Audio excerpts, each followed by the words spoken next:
તા 0/0/0 ગુરુવારના રોજ ઓહ સ્વામિનારાયણ મંદિર હિંમતનગર દ્વારા રથયાત્રા તા 0/0/0 ગુરુવારના રોજ ઓહ સ્વામિનારાયણ મંદિર હિંમતનગર દ્વારા રથયાત્રા નિમિત્તે જગન્નાથ ભગવાનની અને સ્વામિનારાયણ ભગવાનની ભવ્ય રથયાત્રાનું આયોજન કરવામાં આવેલ હતું, જેમાં રથયાત્રા પંચદેવ મંદિર પાસેથી શરૂ થઈ અને શહેરના ઠેર ઠેર વિસ્તારોમાંથી પસાર થઈ બીએપીએસ સ્વામિનારાયણ મંદિર કાંકણોલ ખાતે પૂર્ણ થઈ હતી.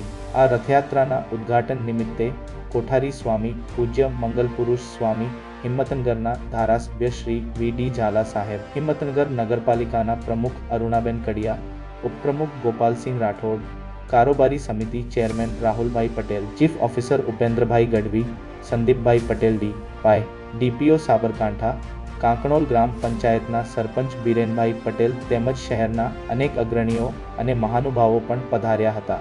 રથયાત્રાની શરૂઆત વૈદિક પૂજન વિધિ દ્વારા થઈ હતી.